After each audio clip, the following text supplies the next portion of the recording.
من يهدي الله فلا مضل له ومن يضلل فلا هادي له وأشهد أن لا إله إلا الله وحده لا شريك له وأشهد أن محمدا عبده ورسوله.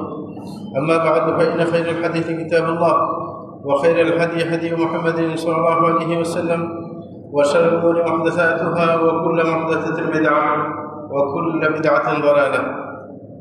قال الله تعالى في كلامه المجيد والفرقان الحميد: أعوذ بالله من الشيطان الرجيم. بسم الله الرحمن الرحيم. ولقد أرسلنا رسلا من قبلك وجعلنا لهم أزواجا وذرية. وقال صلى الله عليه وسلم: أما والله إني لا أخشاكم لله وأتقاكم له ولكني أصوم وأفطر وأصلي وأرقد وأتزوج النساء فمن رغب عن سنتي فليس مني। সকল প্রশংসা আল্লাহ তাআলার জন্য, যিনি আমাদেরকে অনেক ব্যস্ততা পেছনে রেখে আল্লাহর ঘরে উপস্থিত হওয়ার তৌফিক দিয়েছেন। এই জন্য আল্লাহর প্রশংসা করি আলহামদুলিল্লাহ। শতকোটি দরুদ ও সালাম সেই মহান ব্যক্তিত্বের জন্য যার দেখানো পথে চললেই শান্তি। প্রিয় ভাইরা আমার, মানুষ যখন বয়সের এক সন্ধিক্ষণে পৌঁছায় তখন তার বিবাহ শাদীর প্রয়োজন হয়। তখন সে আপনার বিবাহ শাদী করে, একটা সংসার সে পাতে। কিন্তু দেখা যায় সংসারগুলোর স্থিরতা নেই, কিছুদিন পর ভেজাল লাগে। অনেকে সংসার ধরে রাখে অনেক কষ্ট করে, দেখা যায় যে সন্তানের দিকে তাকিয়ে, কিন্তু ঘরে শান্তি নেই, স্থিরতা নেই। এই কারণে আবার কেউ কেউ আছে ধৈর্য ধরতে না পারলে সে তালাক দিয়ে দেয়। এরকম অনেক ব্যাপার ঘটে। আশ্চর্য ব্যাপার হচ্ছে, গত কয়েকদিন আগে একটি ঘটনা আপনার এসেছে জাপানের দুইজন এক দম্পতির কথা, যে তারা একজনের নামে শত আরেকজনের হচ্ছে টমি, এই দুইজনের সংসার পেতেছে। সংসার পাতার পরে কিছুদিন পরে, বেশি দিন যায়নি, অল্প কিছুদিনের মধ্যে তাদের মধ্যে ঝগড়া হয়। ঝগড়া হওয়ার পর স্বামী আপনার অভিমান করে বসে। স্বামী সিদ্ধান্ত নেয় সেই স্ত্রীর সাথে আর কথা বলবে না। এই সিদ্ধান্ত অটল। 40 বছর চলে গেছে, তারা কেউ কথা বলে না, একে অপরের সাথে কথা বলে না। এইভাবে সংসার অগ্রসর হয়েছে, অনেকগুলো বাচ্চা হয়েছে। বাচ্চাদের মধ্যে কেউ বুঝতে পেরেছে যে আসলে সে কথা বলতে পারে আমার পিতা, কিন্তু কথা বলে না, এটা বুঝতে পারছে। তখন সে এক চ্যানেলের সাথে, প্রসিদ্ধ এক চ্যানেলের সাথে যোগাযোগ করছে তাদের সাক্ষাৎকারের জন্য। যখন তাদের সাক্ষাৎকারের ব্যবস্থা করা হয় তখনই প্রথম তারা কথা বলে একে অপরের সাথে 40 বছর পর। তাইলে কিভাবে সংসারটা টিকে ছিল? কোনো কথা ছাড়া সব কিছুই চলে, বাচ্চা কাচ্চা হয়, কিন্তু তারপরেও একে অপরের সাথে কথা বলেনি। এইভাবে অনেক সংসার টিকে আছে আপনার প্রয়োজনের ভিত্তিতে, সামাজিক সম্মানকে রক্ষা করার জন্য। কিন্তু আরও কিছু ফ্যামিলি এমন রয়েছে বারবার তালাক দেয়, আবার তাকে নিয়ে ঘর সংসার করে। অনেকে ধর্মের ধারে কাছেও যায় না।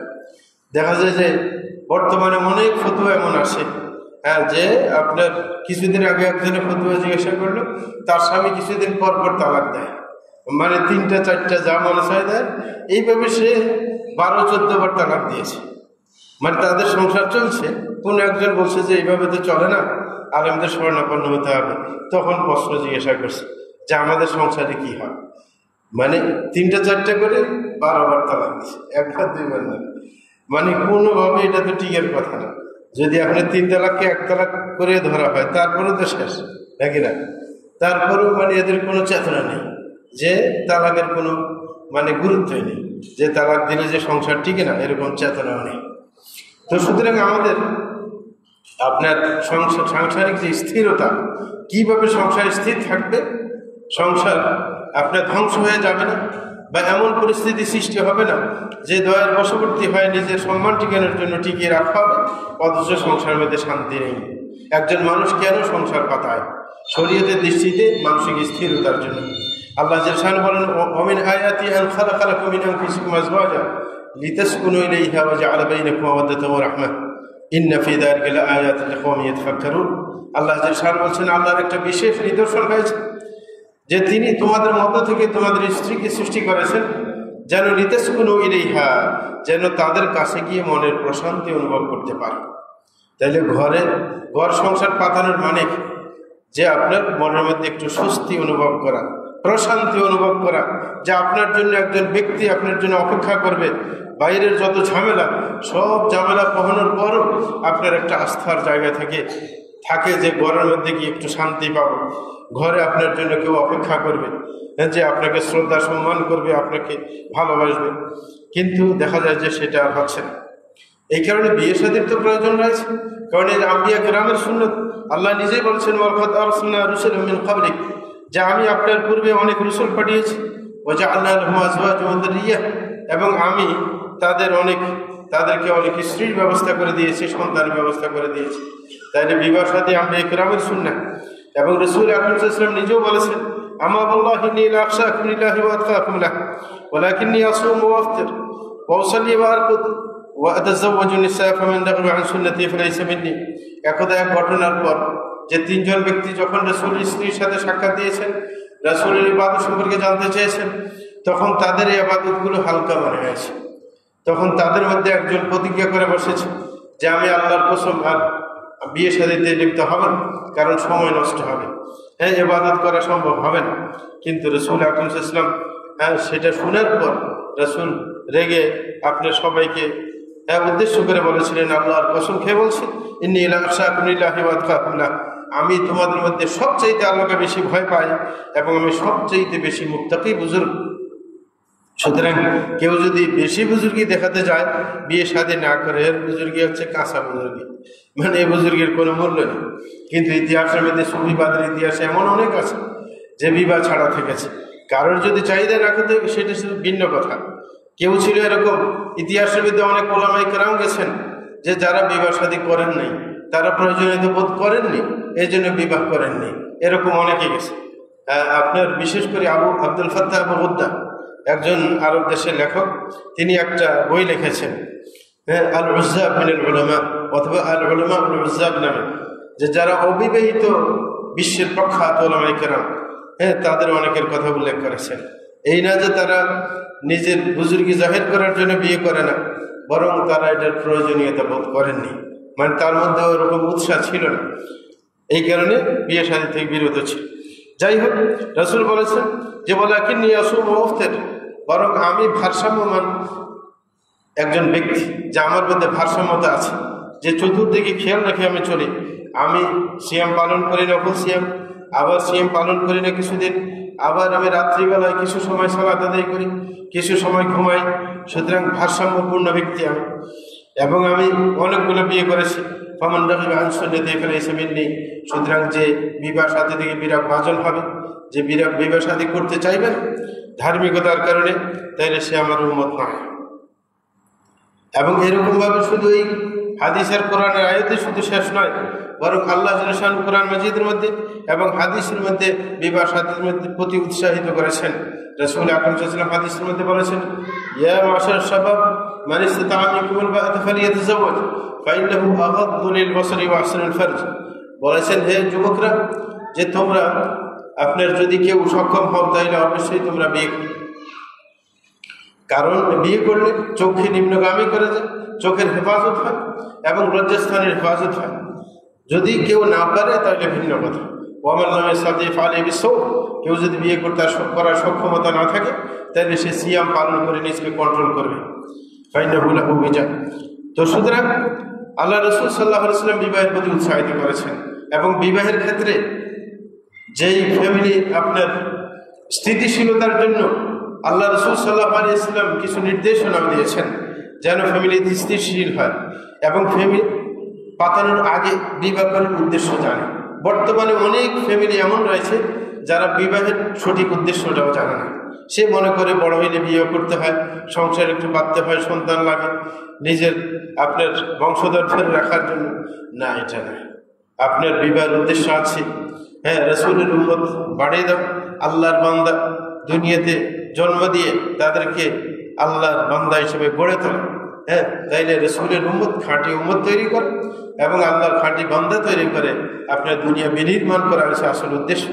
এই কারণে রাসূল আকরাম সাল্লাল্লাহু আলাইহি ওয়াসাল্লাম বিবাহ করার ক্ষেত্রে এই দৃষ্টিকোণ থাকার কারণে তিনি ধার্মিকতার দিকে আপনার গুরুত্ব দিয়েছেন। রাসূল আকরাম সাল্লাল্লাহু আলাইহি ওয়াসাল্লাম বলেছেন, তুনকাহুল মারআতু লিআরবা, যে চার কারণে মানুষ একে অপরের সাথে বিবাহ বন্ধনে আবদ্ধ হয়। বলছেন লিমালিহা, এক নম্বর হচ্ছে সম্পদের কারণে, আরেকটা হচ্ছে ওয়ালিজামালিহা, সৌন্দর্যের কারণে বিয়ে করে, সুন্দরী দেখে। তারপরে হচ্ছে বলে হাসাবিহা, বংশীয় সম্মান দেখে বিয়ে করে। কেউ কেউ বিয়ে করে ওয়ালিদিনিহা, ধার্মিকতা দেখে রাসূল উৎসাহিত করেছেন সর্বশ্রেষ্ঠার প্রতি। রাসূল বলছেন ফাযফার বিযাতিদ দীনি তারবিয়াত ইয়াদাক, যে তুমি ধার্মিকতাকে প্রাধান্য দেবে তাইলে তুমি সফল কাম হতে পারবে। তাইলে বিবাহ শাদীর একটা মৌলিক উদ্দেশ্য আছে। এই উদ্দেশ্য আছে নিজের আপনার মনের প্রশান্তি এবং রাসূলের খাঁটি উম্মত দুনিয়া থেকে আপনার বিস্তার লাভ করা, এটা হচ্ছে উদ্দেশ্য। যদি উদ্দেশ্য বড় হয়, ছোটখাটো ব্যাপার সেটা কোনো ক্ষতি করতে পারে না। যেরকম ভাবে একজন এমপির জন্য যখন ভোটে দাঁড়ায় তখন অনেকজনে তাকে গালি দেয়, এটা সে কানে নেয় না। যারা রাজনীতি করে এত লজ্জা মানুষে দেয়, কিন্তু তার কি লজ্জা হয়? লজ্জা হয় না, কারণ তার টার্গেট হচ্ছে ক্ষমতায় যাওয়া যে কোনো ভাবে। এই কারণে তার কোনো লজ্জা বলতে কিছুই থাকে না, কারণ টার্গেট বড় এখানে। সুতরাং মানুষের টার্গেট বড় হইলে সাধারণ ব্যাপারগুলোকে সে তোয়াক্কা করে না। এই কারণে যদি আমাদের টার্গেট বড় হয় যে আমাদের সংসার পাতিয়েছে এই জন্য যে আমরা আল্লাহর খাঁটি বান্দা তৈরি করি এবং এরকম ভাবে রাসূলের খাঁটি উম্মত আমরা কি প্রজনন করবো, এটা যদি উদ্দেশ্য থাকে তাহলে ছোটখাটো বিষয়গুলো হালকা হয়ে যায়। এগুলোর কারণে আর সংসার ভাঙ্গার চিন্তা আসে না এবং একে অপরের প্রতি তখন যত্নবান হয়, কারণ উদ্দেশ্য বড়। এই জন্য এই কারণে এই সংসারকে পাতনের সময় যেরকম উদ্দেশ্য ঠিক করে নিতে হবে, এরকম আবার যাদেরকে নিয়ে সংসার পাতাইলে সংসার টিকবে তাদেরকে প্রাধান্য দিতে হবে। যেরকম অন্য হাদিসে রাসূল বলেন তাযাওয়াজুল ওয়ালুদ ওয়াদুদ ফাইনি মুকাথিরুম বিকুম ইয়াউমাল কিয়ামাহ। রাসূল আকরাম বলেছেন যখন তোমরা বিয়ে করবে তখন তোমরা এমন মেয়েকে বিয়ে করবে যে মেয়ের ফ্যামিলিতে সন্তান বেশি হয়। যেমন কোনো ফ্যামিলি আছে সন্তান বেশি, 7-8টা ভাই বোন এরকম আছে, যে এই ফ্যামিলিতে বিয়ে করে তাইলে সন্তান বেশি হবে। এরকম আরেকটা আছে আল ওয়াদুদ, যে এমন ফ্যামিলিতে বিয়ে করবে যে যেই ফ্যামিলির আপনার মা তার পিতার প্রতি আপনার আদর সোহাগ বজায় রেখে চলে, এমন ফ্যামিলিতে, তাইলে সেটা দেখে দেখে সন্তান বড় হবে, সেও স্বামীর প্রতি আপনার কি যত্নবান হবে, তাকে ভালোবাসবে। এই জন্য তাইলে স্থিতিশীলতা আসবে, কারণ ভালোবাসা না থাকলে স্থিতিশীলতা আসবে না। এই কারণে ইবনুল কাইয়্যিম রাহিমাহুল্লাহ চমৎকার কথা বলেছেন। তিনি বলেছেন যে কোনো সংসার যদি এমন হয় যে সেখানে ভালোবাসা বলতে কিছুই নেই, বরং সে ঘরে ঢুকলে সে আরো অস্থিরতা বোধ করে, তার সেই সংসার টিকানোর কোনো মানে নেই। কারণ আল্লাহ জাল্লাহু উদ্দেশ্যের মধ্যে বলেছেন লিতাসকুনু ইলাইহা, যেন মনের প্রশান্তি আসে ঘরে গেলে, এই জন্য বিয়ে করে। সুতরাং প্রশান্তি যদি না থাকে, আরো বেশি অস্থিরতা দেখা দেয়, তাহলে এটাকে জোড়া তালি দিয়ে টিকানোর কোনো মানে হয় না। এই কারণে সন্তান টিকানোর জন্য আগে থেকে ওই মানসিকতার লোককে নিয়েই ঘর পাতাতে হবে। মানে শুধু সৌন্দর্য দেখেছে কিন্তু আর বাকিগুলো দেখা নেই, পরবর্তীতে আসে ঝামেলা লেগে যায়। আমাদের এক তারাই মানে কি বলে যে তালতো ভাই বলে আর কি, আমাদের ওইদিকে মানে এলাকার একবারে টাকা পয়সা আছে, তখন সে এলাকার সবচেয়ে সুন্দরী মেয়ে বিয়ে করছে। বিয়ে করার পর কিন্তু মেয়ে ওই যে স্বামীর প্রতি তুষ্ট না, অন্যদিকে পরকীয়ায় লিপ্ত হয়। তখন মাঝে মাঝে ঝগড়া লেগে যায়। ঝগড়া লাগলে বলে স্ত্রীকে যে তোমার সুন্দরীর বড়াই দেখাও, যদি গাছের বাকল যদি খুলে ফেলা হয় তোমার চাইতেও সুন্দর দেখা যায়। গাছের বাকল খুললে ফর্সা দেখা যায় না, ঠিক? তো এরকম আর কি। তখন তার কাছে আর সৌন্দর্যের গুরুত্ব নেই, কিন্তু বিয়ের সময় সৌন্দর্যটাই চেয়েছে, কে সৌন্দর্যটাই কিন্তু তার জন্য কাল হয়ে দাঁড়িয়েছে। তো এই কারণে আপনার বিয়ের সময় যেন হুঁশ রাখা যায়, ধার্মিকতাকে যদি প্রাধান্য দেওয়া যায় তাহলে সেই সংসারটিকে বেশি। এই কারণে সেই ধার্মিকতার প্রতি গুরুত্ব দেওয়ার জন্য রাসূল আকরাম উৎসাহিত করেছেন। কিন্তু বর্তমান সমাজে দেখা যায় ধার্মিকতার কোনো গুরুত্ব নেই। কেউ টাকার গুরুত্ব দিচ্ছে, কেউ বংশ দাপটের গুরুত্ব দিচ্ছে, কেউ সৌন্দর্যের গুরুত্ব দিয়েছে। এই কারণে সংসারটি কোনো মুশকিল হয়ে যাচ্ছে।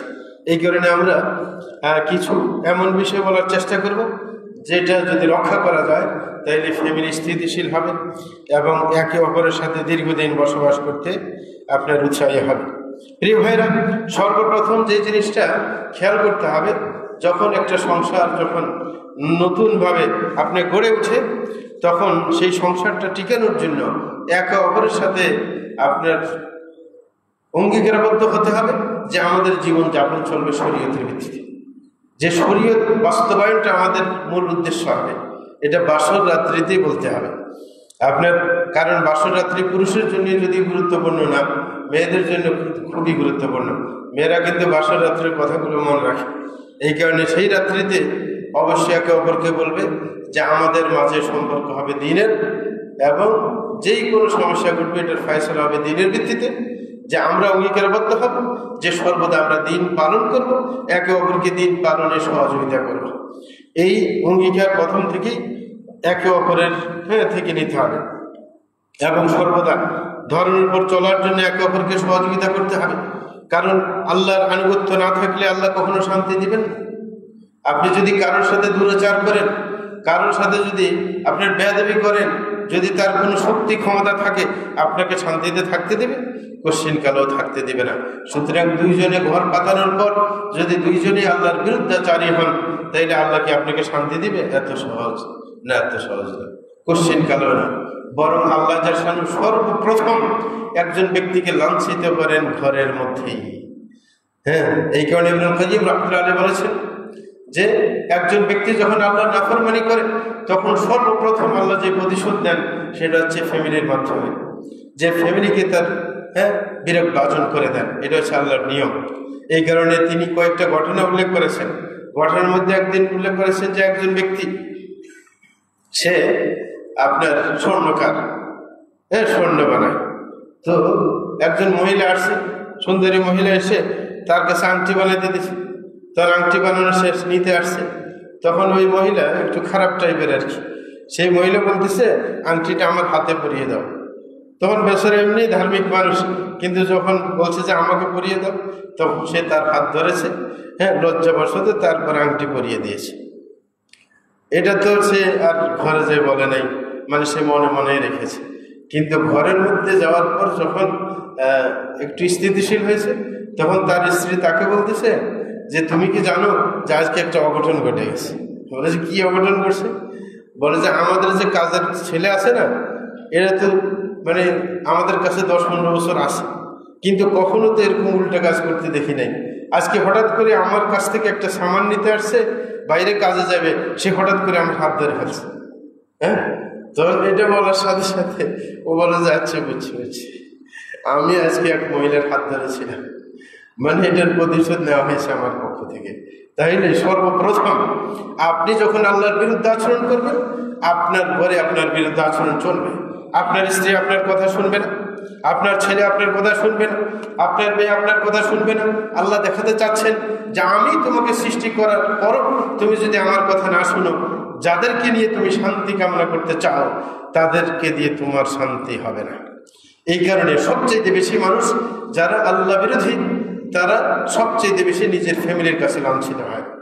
স্ত্রীর কথা শুনে না, বাইরে প্রভাবশালী, আপনার প্রভাবশালী ব্যক্তি ঘরে আসে, বলে যে এক গ্লাস পানি দাও, বলে যে তোমারটা তুমি নিয়ে খাও, ঠিক আছে।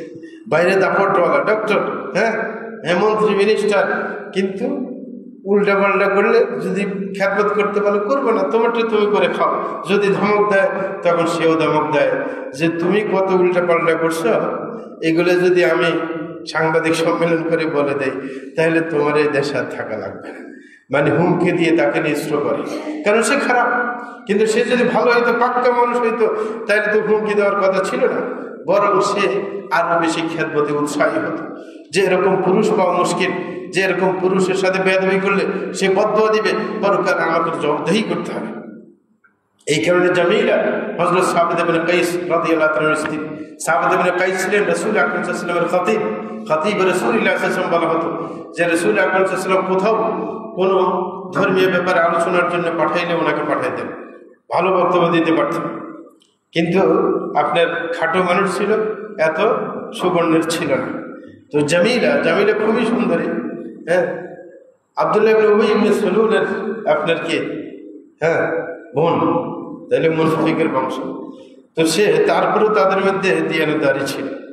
সাবিত কাইসের কাছে যখন তার বিয়ে হয়, হঠাৎ করে সে তখন তো ব্যবসা করার জন্য গ্রীষ্মকালীন একটা সফর করতো মক্কার কাফেররা, শীতকালীন একটা সফর করতো, যেটা সূরা কুরাইশের মধ্যে এসেছিল। তো এরকম সফর থেকে মাল সামানা নিয়ে আপনার মদিনাতে যখন ঢুকেছে আপনার লোকেরা, তখন যখন মাল সামানা দিয়ে ঢুকতো মদিনাতে, তখন একটা সাড়া পড়ে যেত এলাকার মধ্যে। তখন অনেকে নিজের ঘরের আপনার জানালা দিয়ে দেখতো যে আসতেছে কে, কি নিয়ে আসতেছে মেয়েরা, জানালা দিয়ে দেখত। তো এখন তার স্ত্রী জামিলা, তার স্বামী কিন্তু ওই গ্রুপের মধ্যে আছে, ব্যবসায়ী কাফেলার মধ্যে। সে এরকম তাকিয়েছিল, মানে জানলা দিয়ে তাকিয়ে থাকার পরে সে বুঝতে পারলো যে আমার স্বামীটার সবচাইতে নিকৃষ্ট, সে সবচাইতে খাটো, সুন্দর কম, আর সবাই স্বামীগুলো এত সুন্দর সুন্দর লম্বা চৌড়া। বলে যে আমার মধ্যে ঘৃণা চলে আসে, তারপরে আসলে সহ্য করতে পারে না। সে ঘরে আসার সাথে সাথে তাকে থুতু দিতে মনে চায়। থুতু দেওয়ার এই ব্যাপারটা কিন্তু আরবদের মধ্যে বেশি। আরবদের মধ্যে দুইটা চরিত্র বেশি, মারামারি লাগলে থুতু দেয়, কারণ হাতের কাছে কিছু পায় না, মরুভূমির মধ্যে আর কি পায় না, হ্যাঁ তখন থুতু দেয়। আরেকটা কি, ওই যে পাথর, এই পাথর মারবে, কারণ আশেপাশে তো এই পাথর পাওয়া যায়, গাছ তো আর সব জায়গায় নাই। তো এইগুলো অথবা লাড়ু দিবে, আর কিছু না, এইগুলো তাদের মধ্যে বেশি। তো বলো যে রাসূল আকরাম সাল্লাল্লাহু আলাইহি ওয়াসাল্লামের কাছে এসেছেন, দেখেন স্বামী যদি দিনদার হয় তখন তার সাথে আচরণ মহিলারা কিভাবে করে দেখে। জামিল এসে বলছে, আল্লাহ রাসূল, যে সাদ ইবনে কাইস একজন খাঁটি মানুষ, খাঁটি আল্লাহর বান্দা, যে তার কোনো আমলে ত্রুটি নেই, সে একবার আল্লাহর খাঁটি বান্দা। আমি ভয় পাচ্ছি যে আমি যদি তার সাথে সংসার পাতাই তাহলে কিছুদিন পর এমন হবে যে তার সাথে আমি বেয়াদবি করে ফেলব, তারপরে সে আমাকে বদদুয়া দিবে, আমি যার কারণে জাহান্নামে যেতে বাধ্য হব। তার মধ্যেই চিন্তা আসছে, কারণ আমি তো তাকে ভালোবাসতে পারতেছি না, হঠাৎ করে আমি তার মুখে থুতু মেরে দেব, তারপরে সে আমাকে বদদুয়া দেবে, আমি ধ্বংস হয়ে যাব। সুতরাং আমার সমাধান চাই, যে এখন আমি কি করব, কি করতে পারি। তখন রাসূল আকরাম সাল্লাল্লাহু আলাইহি ওয়াসাল্লাম বলেছেন যে ঠিক আছে, হ্যাঁ, রুদ্দি ইলাইহা আল হাদিকা আল্লাতী আখাতিহা, যে তুমি তার যে বাগান বাড়িটা তোমাকে মোহর হিসেবে দিয়েছে এটা ফেরত দাও, তারপর তার থেকে তালাক নিয়ে নাও, চলে যাও। ভালো পরামর্শ দিয়েছে। এই যে ব্যক্তি যখন ভালো হয় তার সাথে বেয়াদবি করার ইচ্ছা থাকে না, হ্যাঁ। কিন্তু ফ্যামিলি যে মুনাফিকের ফ্যামিলি, জামিলের ফ্যামিলি নাকি, হ্যাঁ, রাইসুল মুনাফিকিনের ফ্যামিলি, তারপরেও তার মধ্যে ওই ভয় কাজ করতেছিল যে না, এরকম খাঁটি মানুষ সাথে বেয়াদবি করা যাবে না। তাইলে ধার্মিকতা যদি ফ্যামিলির মধ্যে থাকে তাহলে এটার প্রভাব অবশ্যই স্ত্রীর উপর পড়বে। আর এই কারণে আল্লাহর আনুগত্যের মাধ্যমে শান্তি আসে। আল্লাহর আনুগত্য যদি না থাকে, আল্লাহর সাথে যদি বিরুদ্ধাচরণ চলে, তাইলে শান্তি কখনো পাওয়া যাবে না, আল্লাহ শান্তিতে থাকতে দিবেন না। এই কারণে কোরআন মাজিদের মধ্যে আল্লাহ বলেন, মান আমিলা সালিহান মিন যাকরিন আও উনসা ওয়া হুয়া মুমিনুন ফালানুহয়িন্নাহু হায়াতান তাইয়্যিবাহ ওয়া লানাজিয়ান্নাহুম আজরাহুম বিআহসানি মা কানু ইয়ামালুন।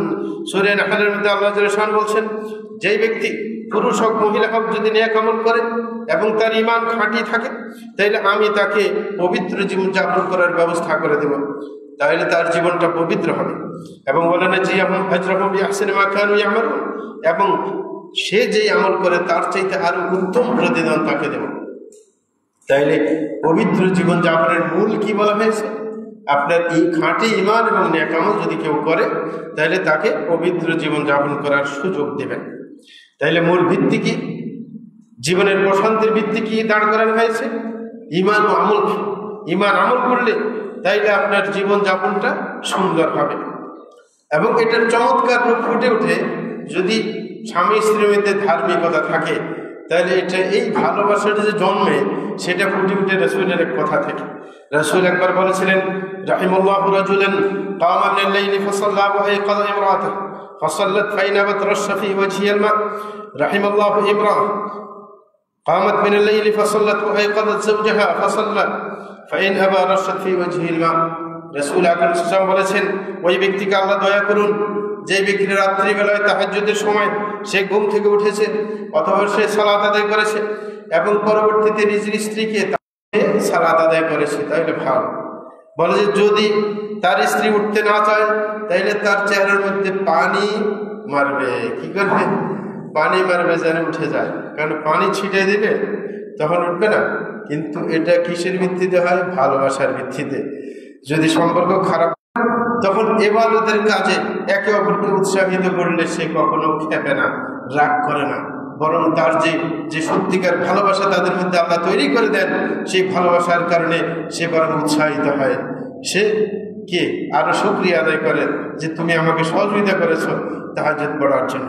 এরকম মহিলার ক্ষেত্রে বলেছেন রাহিমাল্লাহু ইমরাআ, যে আল্লাহ দয়া করে ওই মহিলাকে যে রাত্রিবেলায় তাহাজ্জুদের জন্য উঠে, তারপর সে প্রথমে সালাত আদায় করে, তারপরে তার স্বামীকে সে জায়গায় সালাত আদায় করার জন্য। দুই স্বামী উঠে নামাজ পড়ে তাহলে তো ভালো, আর যদি উঠতে অস্বীকৃতি কখন সম্ভব হয়? যদি তার ভিত্তি ভালোবাসা থাকে, আর এই ভালো যদি ফ্যামিলিটা নেকের ভিত্তিতে চলে, যদি ইবাদতের উপর প্রতিষ্ঠিত হয়, তাহলে অবশ্যই একে অপরকে এরকম পানি ছিটিয়ে দিলে সে খেপবে না, বরং সেটার জন্য সে কৃতজ্ঞতা আদায় করবে, যে বলবে যে ঠিকই তুমি আমাকে সহযোগিতা করেছিলে সালাত আদায় করার জন্য। এই কারণে রাসূল আকরাম সাল্লাল্লাহু আলাইহি ওয়াসাল্লাম এমন স্ত্রী গ্রহণ করার জন্য বলেছেন যে স্বামীকে পরকালের কাজে সহযোগিতা করবে। রাসূল বলেছেন যে লিয়াত্তাখিদ আহাদুকুম কলবান শাকিরা, যে তোমরা প্রত্যেকে এমন একটা অন্তরের মালিক হবে যেই অন্তর সবসময় কৃতজ্ঞতা পালন হবে, যে কোনো কিছু পাইলে কৃতজ্ঞতা আদায় করবে, যে আল্লাহর নিয়ামত পেয়ে কৃতজ্ঞতা আদায় করে, মানুষের পক্ষ থেকে কিছু পাইলে মানুষের কৃতজ্ঞতা আদায় করে, এমন অন্তর হচ্ছে সবচাইতে বেস্ট অন্তর। তখন আল্লাহ নিয়ামত বাড়িয়ে দেয়, যেটা আল্লাহ কোরআনের মধ্যে বলেন লা ইন শাকারতুম লাযিদান্নাকুম, যে তোমরা যদি কৃতজ্ঞতা আদায় করো তাহলে তোমাদের আপনার সম্পদ এবং সবকিছু বাড়িয়ে দেওয়া হবে। সুতরাং আল্লাহ জাল্লাহু বলেছে এমন অন্তরের মালিক হতে যে অন্তরের মধ্যে কৃতজ্ঞতাবোধ থাকে, ওয়ালিসানান যাকিরা, যে এমন তোমরা জিহ্বার মালিক হবে যে জিহ্বা সবসময় আল্লাহর জিকিরে ব্যস্ত থাকে, ঠিক না?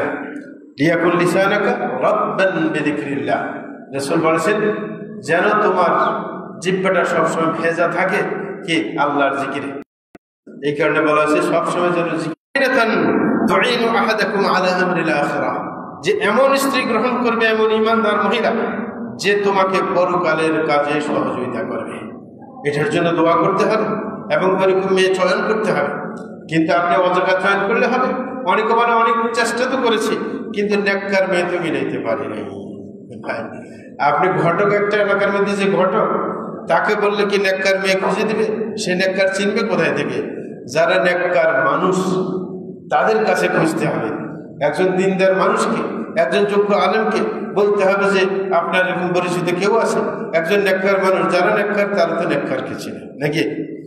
যে বদকার একজন লিডারকে জিজ্ঞাসা করলে সে কি ভালো মেয়ে দেখাইবে নাকি আরেক লম্পটের মেয়ে দেখাইবে ওর মতো? ওরকম। সুতরাং জায়গা মতো খুঁজতে হবে। তো এরকম মহিলা খোঁজার জন্য বলেছেন। এবং রাসূল ইসলাম এটাও বলেছেন শুরুটা যেন ভালো হয়। শুরুটা ভালো হলে কিন্তু পরেও ভালো হয়। এই কারণে রাসূল আকরাম সাল্লাল্লাহু আলাইহি ওয়াসাল্লাম আপনার ফ্যামিলিগত জীবনকে, দাম্পত্য জীবনকে শুরু করার ক্ষেত্রে দোয়া পড়ে শুরু করার জন্য বলেছেন। যখন কেউ বাসর রাত্রে অবস্থান করে তখন সে নিজের স্ত্রীর মাথা ধরে একটা দোয়া পড়বে, যেটা রাসূল আকরাম সাল্লাল্লাহু আলাইহি ওয়াসাল্লাম শিখিয়ে দিয়েছেন। যে এই দোয়া পড়বে আল্লাহুম্মা ইন্নী আসআলুকা মিন খাইরিহা ওয়া খাইরি মা জুবিলাত আলাইহি ওয়া আউযু বিকা মিন শাররিহা ওয়া শাররি মা জুবিলাত আলাইহি, যে হে আল্লাহ আমি আপনার কাছে চাচ্ছি, প্রার্থনা করছি এই মহিলার মধ্যে যে কল্যাণ আছে এবং এই মহিলার মধ্যে যে কল্যাণ দিয়ে আপনি তাকে সৃষ্টি করেছেন সকল কল্যাণ আমি চাই আপনার কাছে। তা আল্লাহর কাছে কল্যাণের আবেদন করা। এবং বলেছেন এবং এই মেয়ের মধ্যে যে অকল্যাণ আছে, যে অকল্যাণ দিয়ে তাকে সৃষ্টি করা হয়েছে, এগুলোর থেকে আপনার আশ্রয় চাই। কারণ মানুষ কল্যাণ অকল্যাণে মিশ্রিত, কি পুরোপুরি কল্যাণের উপর মানুষকে সৃষ্টি করা হয়নি। দুটি সংমিশ্রণে। এই কারণে আল্লাহর কাছে চাওয়া হচ্ছে যে এর মধ্যে যে কল্যাণ আছে সেটাই আমি চাই, এর অকল্যাণ থেকে আমি কি আল্লাহর কাছে আশ্রয় চাই। এটা বলেই তারপরে সংসারের কি প্রথম ধাপ শুরু করবে, তারপরে সহবাসে লিখতে হবে তার জীবন শুরু। তাহলে শুরুটা হবে কি ইসলামী চেতনার ভিত্তিতে। তাহলে কিন্তু পরবর্তী জীবনটা শান্তিময় হবে, স্থিতিশীল হবে, না হলে কখনো স্থিতিশীল হবে না। প্রিয় ভাইরা, আরেকটি ব্যাপার আপনার সাংসারিক জীবনে স্থিতিশীলতার জন্য, সেটা হচ্ছে একে অপরের সাথে আপনার সহজতা অবলম্বন করবে, কোনো ব্যাপারে কঠিনতা অবলম্বন করবে না। সহজভাবে নেবে। কোনো দোষ হয়ে গেলে ইগনোর করার চেষ্টা করবে। মানে ছোটখাটো সাধারণত হবে, যে কোনো ছোটখাটো বিষয় ঘটবেই, কিন্তু এটাকে গুরুত্ব দেবে না, সেটাকে ক্ষমা করে দেবে, সহজভাবে ব্যাপারগুলোকে নেওয়ার চেষ্টা করবে। আচ্ছা, রাসূল আকরাম সাল্লাল্লাহু আলাইহি ওয়াসাল্লাম যেই কোনো মানুষের সাথে সহজ আচরণ করতে বলেছেন। রাসূল আকরাম সাল্লাল্লাহু আলাইহি ওয়াসাল্লাম বেচা বিক্রির ক্ষেত্রে এবং দেওয়া নেওয়ার ক্ষেত্রে আপনার সহজতা অবলম্বন করতে বলেছেন। বলছেন রাহিমাল্লাহু ইমরান সামহান বিল বাই'i সামহান ফি শিরা সামহান ফিল আখযি ওয়া সামহান ফিল আতা, যে ওই ব্যক্তিকে আল্লাহ দয়া করুন যে ব্যক্তি সহজতা অবলম্বন করে বেচা বিক্রির মধ্যে, যে ব্যক্তি সহজতা অবলম্বন করে লেনদেনের ক্ষেত্রে সহজতা অবলম্বন করে। কারো কাছে কোনো কিছু বিক্রি করবেন, তাই এত মূল্যামূল্যের দরকার নেই, আপনি সহজভাবে ছেড়ে দিবেন, আপনার লাভটা থাকলেই, হ্যাঁ, এত খিসাখিসির কোনো দরকার নেই।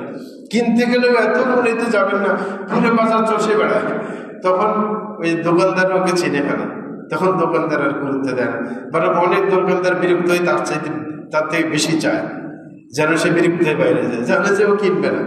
হ্যাঁ, মানে দোকানদার চিনে যায়। এই কারণে অনেক সময় দেখবেন কেউ যদি মূলামূলি করে, ও বাইরে যায়, পথ দোকানদার করে এবারটা বদমাই, হ্যাঁ, যে শুধু মূলাইতে আসে, এ কিনবে না আসে, মানে এলাকার মধ্যে পরিচিত হয়ে যায়। তাইলে আপনি খারাপ হিসেবে পরিচিত হইতে যাবেন কেন? আপনি ভালো কথা, হ্যাঁ, আপনি এত বেশি মূলামূলি না, আপনি একটা আইডিয়া নিয়ে সে আইডিয়ার ভিত্তিতে বাইরের থেকে আইডিয়া নিতে পারেন, মানুষ থেকে, যে জিনিসটা কত দাম হতে পারে, ঠিক না, এই জিনিস আমি কিনতে চাই, তখন তো আইডিয়া হয়ে যায়, সেই ভিত্তিতে আপনি অগ্রসর হবেন। তাহলে বাড়াবাড়ি করতে নাই। তা যেইখানে মানুষের সাথে লেনদেনের ক্ষেত্রে, বেচা বিক্রির ক্ষেত্রে আল্লাহ যে সহজতা অবলম্বন করার জন্য বলেছেন, এই লেনদেন তো অল্প সময়ের জন্য, নাকি না? বেচা বিক্রি, লেনদেন, এগুলো। তাইলে যাদের সাথে আপনি সর্বদা অবস্থান করবেন, যাদের সাথে আপনি রক্তের সম্পর্ক রয়েছে, আপনার জীবনযাপন তাদের সাথে, তাহলে তাদের সাথে কি সহজতা অবলম্বন করবেন না? আপনার নিজের রক্তের সম্পর্কীয় ভাই বোন, মাতা পিতা কে, তারপরে চাচা জেঠা কি, ফুফা ফুফি যত আছে, এই সবগুলো, এগুলোর সাথে তো আপনার জীবনযাপন করতে হবে। নিজের বাড়িতে দেখা যায় চাচা জেঠারা থাকে, সুতরাং তাদের সাথে সহজতা অবলম্বন করতে হবে।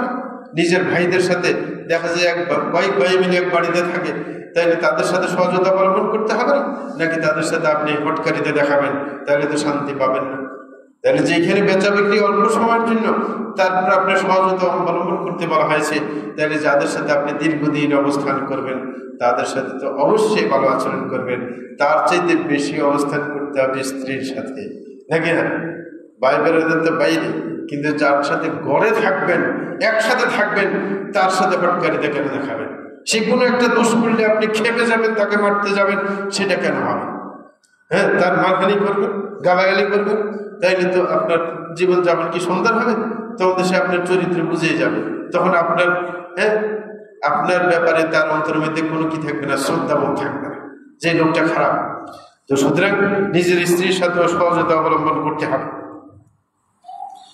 প্রিয় ভাইরা, যদি সহজতা অবলম্বন করা যায়, তাহলে ইনশাআল্লাহ সহজ হবে প্রত্যেকে নিজের অধিকারের ক্ষেত্রে।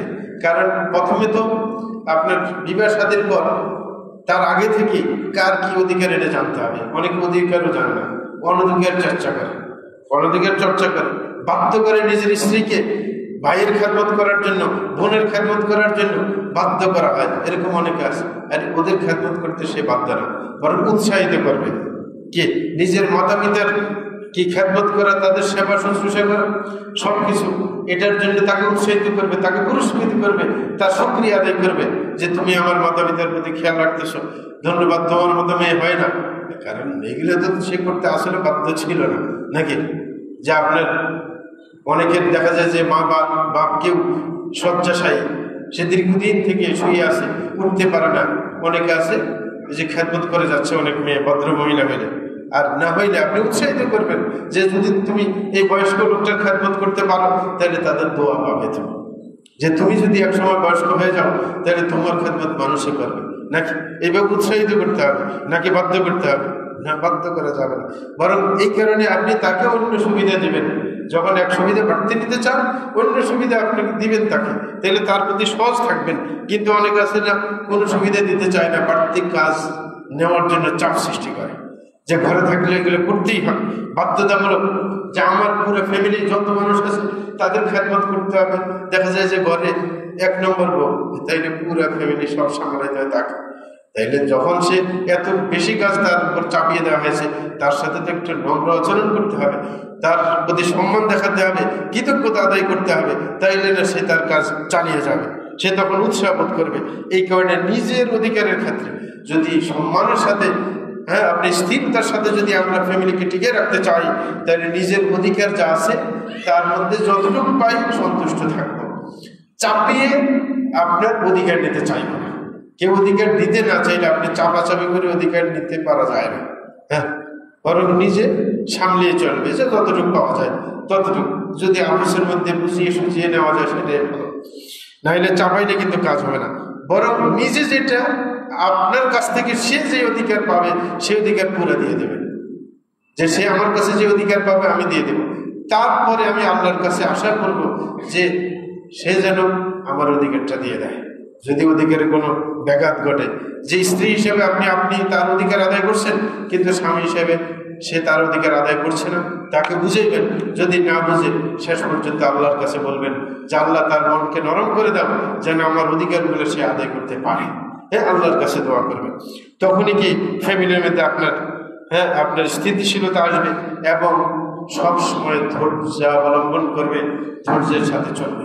অধৈর্য হওয়া যাবে না, অধৈর্য হইলেই সমস্যা করবে এবং অন্যের দোষকে আপনার বহন করার চেষ্টা করতে হবে।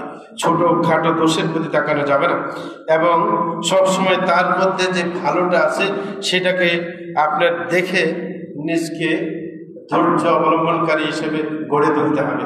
কারণ প্রত্যেক মানুষ তার মধ্যে কি ভালো খারাপ দিক আছে। তাহলে যে আপনার স্ত্রী, তার মধ্যে ভালো কিছু দিক আছে, খারাপ কিছু দিক আছে। হ্যাঁ, ভালো দিক যেটা সেটার কথা খেয়াল করে আপনি জীবনযাপন করবেন, খারাপ দিককে ইগনোর করবেন, সেটা যদি শরীয়ত বিরোধী কিছু না হয়।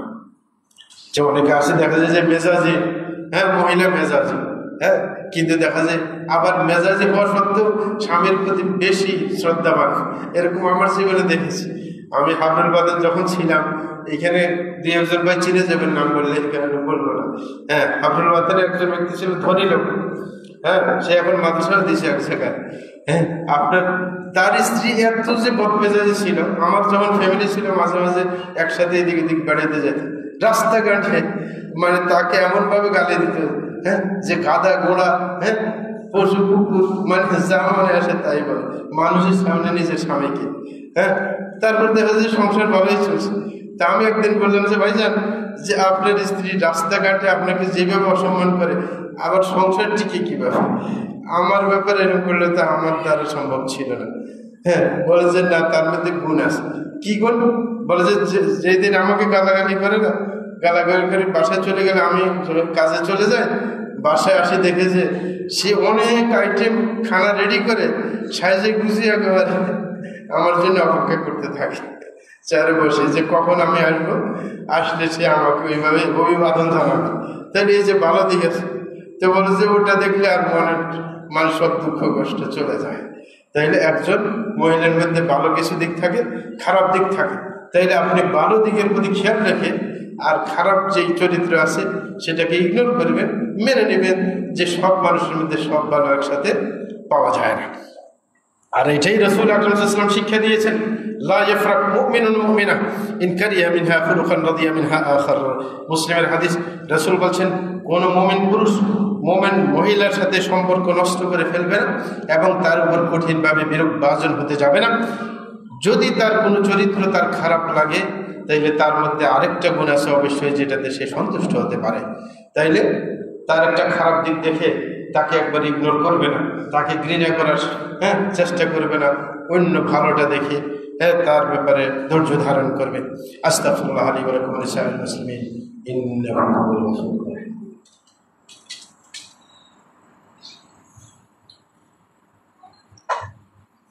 আলহামদুলিল্লাহি রাব্বিল আলামিন ওয়া সলাতু ওয়া সালামু আলা সাইয়্যিদিল মুরসালিন নবিয়িনা মুহাম্মদ ওয়া আলা আলিহি ওয়া সাহবিহি আজমাইন, মা বা'দ। প্রিয় ভাইরা আমার, আমরা ইতিপূর্বে একটা পয়েন্ট নিয়ে আলোচনা করেছিলাম, সেটা হচ্ছে যে স্বামী স্ত্রী একে অপরের প্রতি সহযোগিতা অবলম্বন করবে। কিন্তু এই সহযোগিতা বলতে অনেক সময় শরীয়ত বিরোধী ব্যাপার হয়ে যায়। অনেক ফ্যামিলি এমন সহযোগিতা দেখায় যে তার স্ত্রী পর্দা করে না, তারপরেও মেনে নিয়েছে, তার স্ত্রী গান শুনে তারপরেও মেনে নিয়েছে না। এই সহযোগিতা শরীয়তে বলে না। যেই সহযোগিতা শরীয়তের ভিত্তিতে যেই সহযোগিতা দেওয়া যায় সেই সহযোগিতা দিতে হবে। মানে তার যে দোষ আপনার শরীয়তের ক্ষতি করে না, সে তার আনুগত্য, আপনার আনুগত্য একটু কম করছে, আপনার সেবা করতে কম করছে, এইগুলোকে আপনি ইগনোর করবেন, এগুলোকে ছাড় দেবেন। কিন্তু যদি শরীয়ত বিরোধী কাজ করে সেটার মধ্যে ছাড় নেই। অনেকে আছে, আমাদের এক ভাই ছিল খুবই ধার্মিক, তাহাজ্জুদ গুজার মানুষ, কিন্তু তার স্ত্রী ঠিক মতো পর্দা বসিয়ে পারেন। বললে যে ভাইজান আপনি এরকম ছাড় দিয়ে রাখছেন, বলছে অনেক বলে দেখছি, হয় না, ছাড় না দিলে সংসার টিকে না। এই সমস্ত ব্যাপারে ছাড় নেই। কারণ এটার জন্য আপনাকে হিসাব দিতে হবে। শরীয়ত বাস্তবায়নের ক্ষেত্রে কখনো ছাড় দেওয়া যাবে না, কারণ আপনার অধীনে যখন এসেছে পুরো শরীয়ত মানতে হবে। শরীয়ত মানলে যে আপনার অন্যান্য দোষ থাকবে না এমন না। একজন আছে তাহাজ্জুদ গুজার মহিলা, তারপরে তার মেজাজ একটু বক্র টাইপের হইতে পারে, আর মেয়েদের থাকেই বক্র, নাকি না? তো সুতরাং এইগুলোর কথা বলা হয়েছে। শরীয়ত না মানলে তারপরে আপনি সব মেনে নেবেন, সহজতা দেখাইবেন, সেটা না। হ্যাঁ, বরং এই বক্রতাকে মেনে নেবেন, সেটাই রাসূল বলেছেন।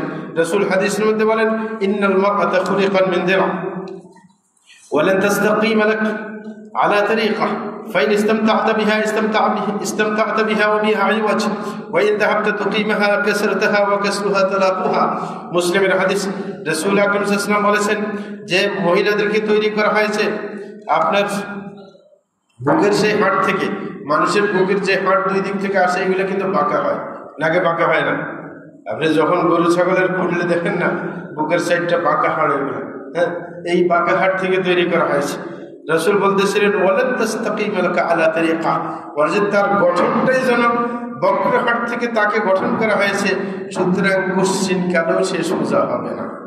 এটা রাসূল সতর্ক দিয়েছে যে কোশ্চিন কালেও একবারে সোজা হয়ে যাবে না। দেখবেন তাহাজ্জুদ গুজার, তারপরে হঠাৎ করে এক কাজে পাকায় বসছে, আপনি কিছু বলছেন, বাস আর কথা বন্ধ, কথা বন্ধ, 1-2 দিন কথা বন্ধ। তাইলে দেখা যায় যে দিন ধর্ম মানে, তারপর ওই যে মেজাজ গরম, অভিমান করে বসে, তাহলে এরকম হয়। কারণ এটা তার মধ্যে বক্রতা, এটা আল্লাহ দিয়ে দিয়েছেন। সুতরাং ওইরকম আর বুঝিয়ে শুনিয়ে নিতে হবে। এখানে রাসূল বুদ্ধি কি দিলেন? ফাইন ইসতামতা'তা বিহা ইসতামতা'তা বিহা ওয়া বিহি আইওয়াজ, যদি তাকে দিয়ে লাভবান হইতে চাও, তাহলে তার বক্রতাকে মেনে লাভবান হওয়ার চেষ্টা করো। মাথায় সবসময় রাখো যে তাদের মধ্যে একটু বক্রতা আছেই। সুতরাং এটা মাথায় রেখে ফুসলে বসলে কাজ নেওয়ার চেষ্টা করো, বেশি চাপাইতে চেষ্টা করবে না। বেশি হটকারিতে দেখাইবে, সেও হটকারি হয়ে গেলে তো তাহলে তো মুশকিল হয়ে যাবে। এই কারণে রাসূল বলছেন, ওয়াইন যাহাবতা তুকিমাহা কাসরতাহা ওয়া কাসরুহা তালাকুহা, আর যদি তুমি চাও যে একবারে তীরের মতো সোজা করে ফেলতে, বলে যে এটা অসম্ভব।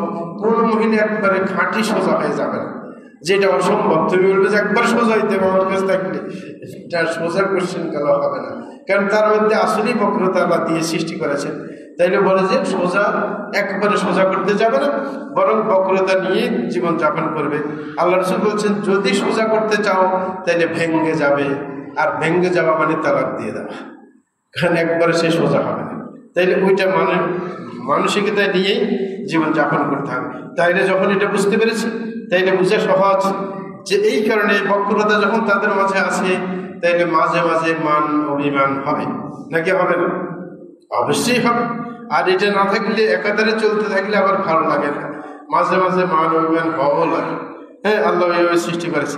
এই কারণে কখনো যদি ঝামেলা তৈরি হয়, সুন্দরভাবে সহজভাবে সমঝোতার মাধ্যমে সেটাকে অবশ্যই কম্প্রোমাইজ করে নিতে হবে।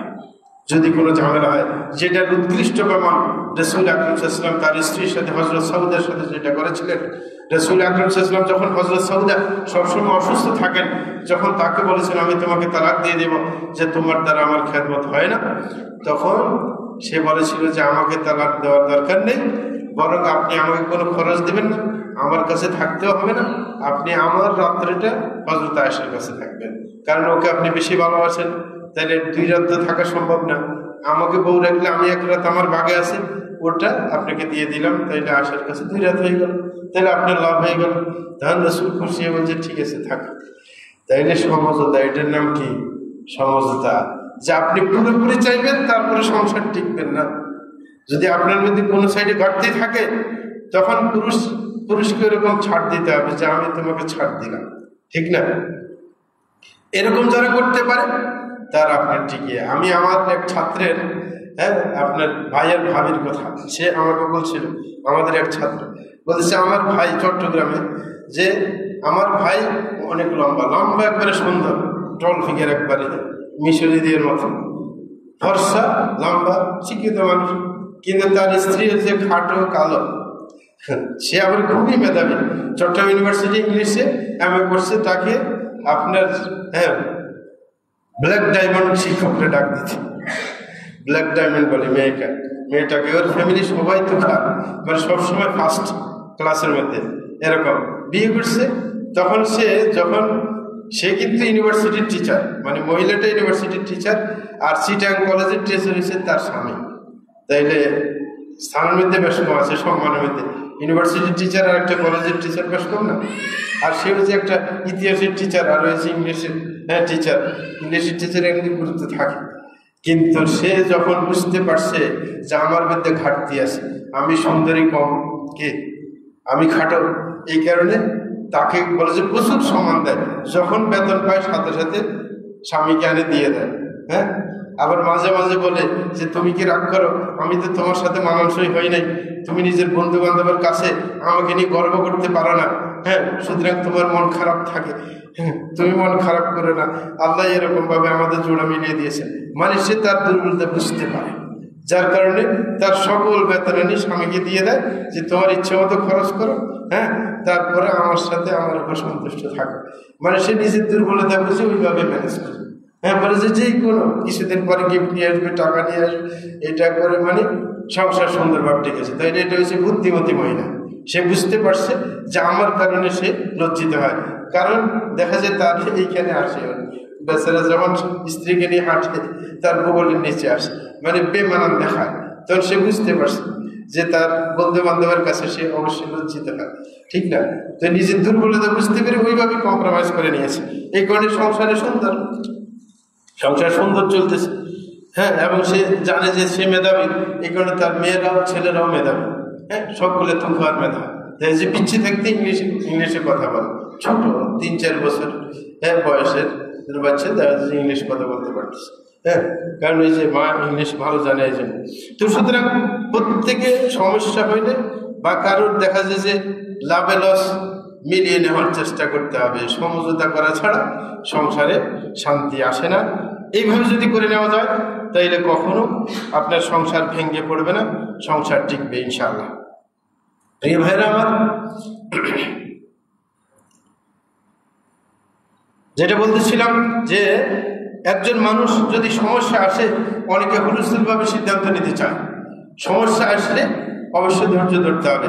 ধরেন কোনো কারণে ঝগড়া লেগে যাওয়ার পর আপনার মেজাজটা গরম হয়ে গেছে, তখন শরীয়তের নির্দেশ হচ্ছে বের হয়ে যাওয়া, যে আপনি ঘর থেকে বের হয়ে যাবেন।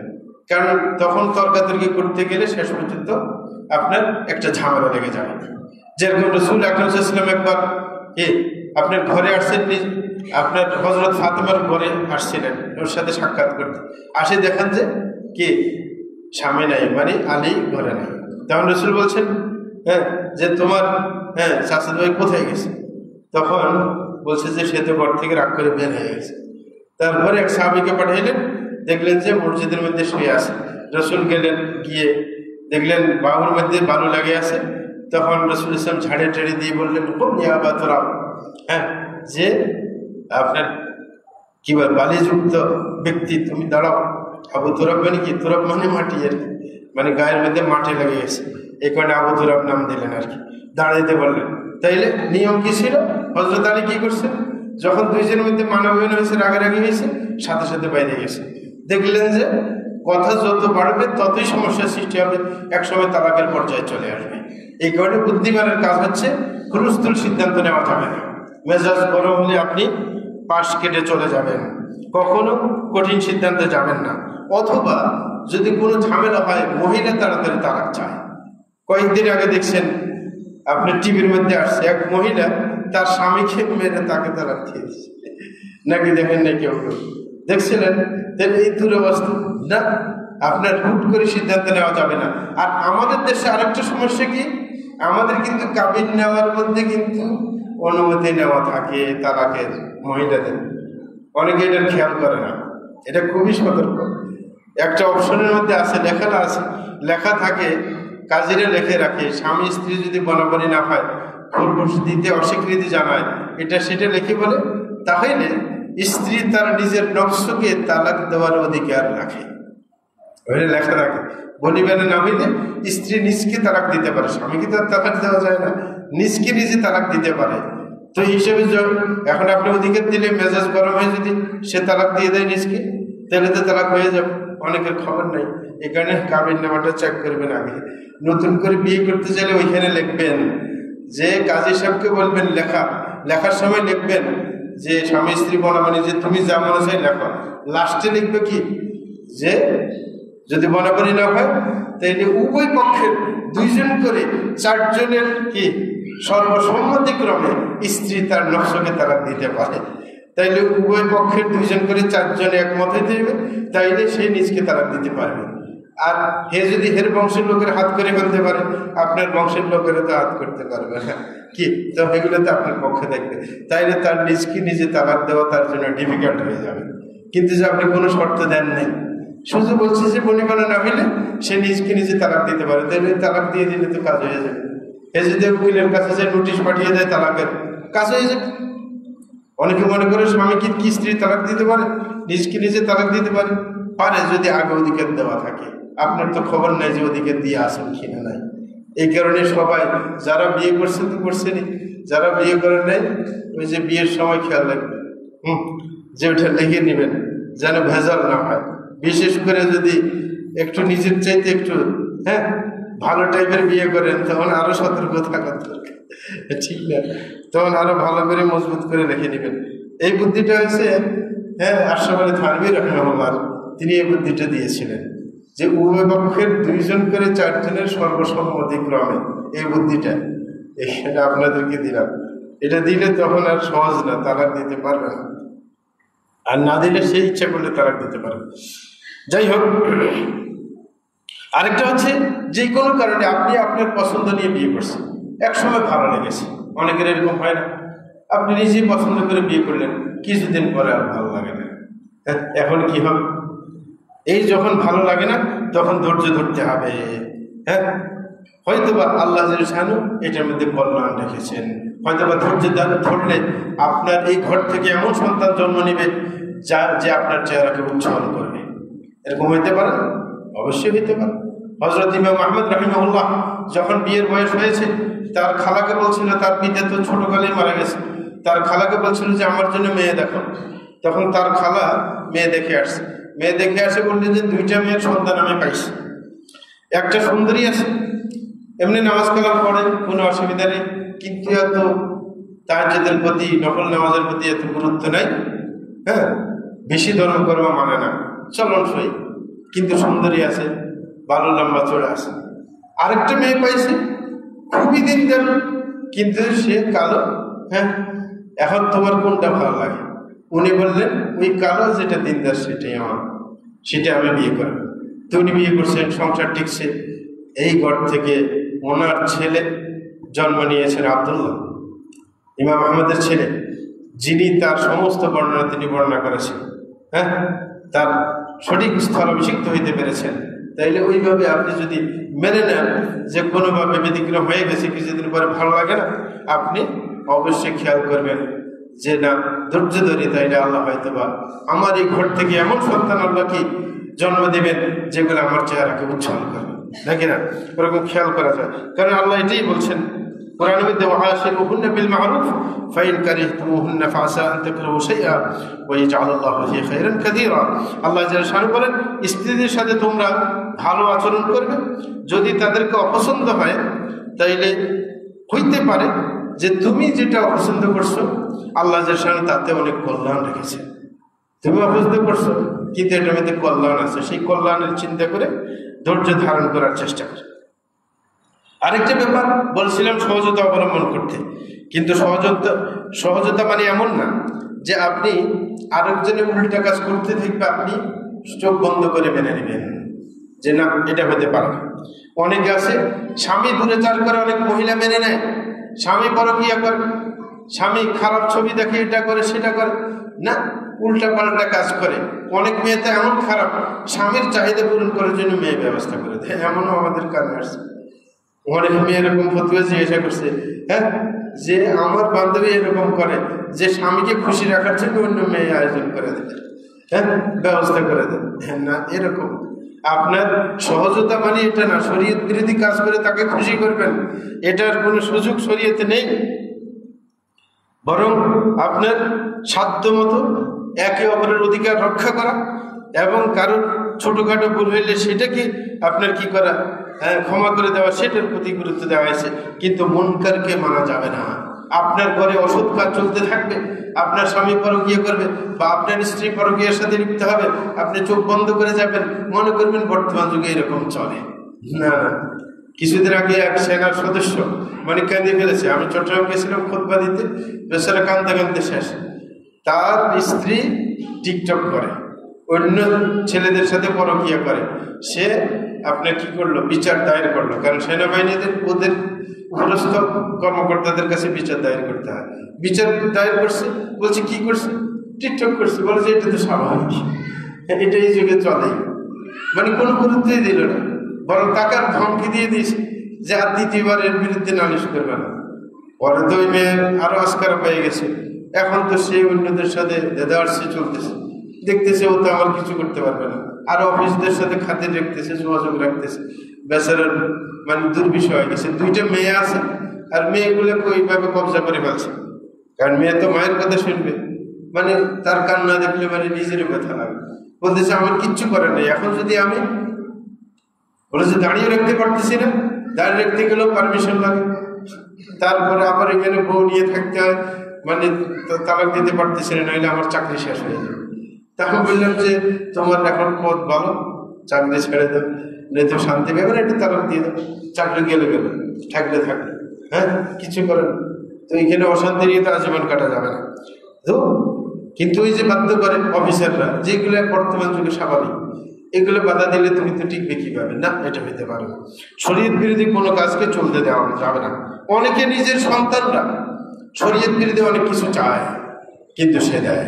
একটা ছোট বাচ্চা সে চাইছে, জোয়ান বাচ্চা, যে আপনার অ্যান্ড্রয়েড মোবাইল, আপনার মোবাইলটা হাতে তুলে দিলেন, হ্যাঁ ইন্টারনেট চালু করে দিলেন, মানে তার চাহিদা পূরণ করলেন, কিন্তু সে যে নষ্ট হয়ে যাচ্ছে এটার কোনো খবর নেই।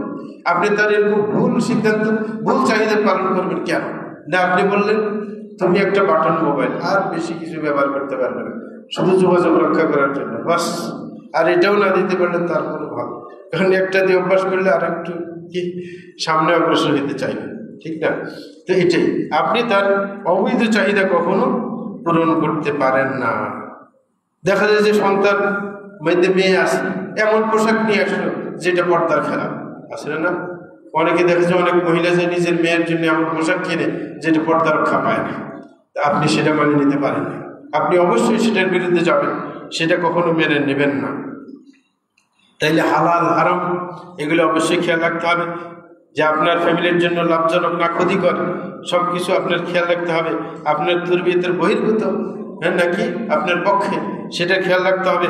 রাসূল আকরাম সাল্লাল্লাহু আলাইহি ওয়াসাল্লামের সেই মানের কথা খেয়াল রাখতে হবে। রাসূল বলেছেন ওয়ার-রাজুলু রা'ইন ফি আহলি বাইতিহি ওয়া হুয়া মাসউলুন আন রা'ইয়াতিহি, যে একজন ব্যক্তি তার ফ্যামিলির দায়িত্বশীল, সুতরাং এই দায়িত্বশীলতা সম্পর্কে কি আমাদের হিসাব দিতে হবে। সুতরাং সহজ হইতে গেলে এত সহজ হবেন না যে হালাল হারাম কোনো হিসাব করবেন না, হ্যাঁ শরীয়তের পক্ষে বিপক্ষে, ক্ষতিকর লাভজনক এগুলো চিন্তা করবেন না, সেটা হতে পারে না। যদি এইভাবে ম্যানেজ না করতে পারেন, আল্লাহর সন্তুষ্টির জন্য তাকে তালাক দিয়ে দিবেন। আল্লাহ বলছেন ওয়াইয়াতাফাররাকা ইউগনিল্লাহু কুল্লাম মিন সাআতিহি, যদি আল্লাহর সন্তুষ্টির জন্য একে অপর থেকে দূরে সরে যায়, আল্লাহ দুজনকে সুব্যবস্থা করে দেবেন। সুতরাং আল্লাহর সন্তুষ্টির জন্য তালাক হবে, অন্য কিছুর জন্য না। অন্য কিছু দুনিয়ার ব্যাপার আপনি মেনে নেবেন, দুনিয়ার লাভ লস মেনে নেবেন যে আপনার কিছু ক্ষতি হচ্ছে, কিন্তু ধর্মীয় ব্যাপারে কোনো ছাড় নেই। যদি সোজা করা না যায়, আল্লাহর সন্তুষ্টির জন্য সরে দাঁড়াবেন, আল্লাহ সকল ব্যবস্থা করে দেবেন। আলা সাল্লাল্লাহু আলাইহি ওয়া সাল্লাম আলা নবিয়িল মুস্তাফা ওয়া হাবিবুল মুস্তাফা মুহাম্মদ ইবনে আব্দুল্লাহ খায়রুল খালাইক ওয়া সাইয়্যিদুল আউলিয়িন ওয়াল আখিরিন। আল্লাহুম্মা সাল্লি ওয়া সাল্লিম ওয়া বারিক আলাইহি ওয়া রাদিয়াল্লাহু আনহুম খুলাফায়ে রাশিদিন ওয়া সাহাবাতি আজমাইন وعلى التابعين والتابعين بإحسان إلى يوم الدين وعنا معهم بمنك وكرمك وإحسانك يا أرحم الراحمين. اللهم اعز الاسلام والمسلمين واذل الشرك والمشركين ودمر اعداءك اعداء الدين وانصر عبادك الموحدين واحمي حوزه الدين واجعل هذا البلد امنا مطمئنا وسائر بلاد المسلمين. اللهم وفق امامنا وولاة امورنا لكل ما تحب وترضى وخذ بنواصينا كل خير وهدى. اللهم اسرع قلوب ونياتهم يا رب العرش العظيم.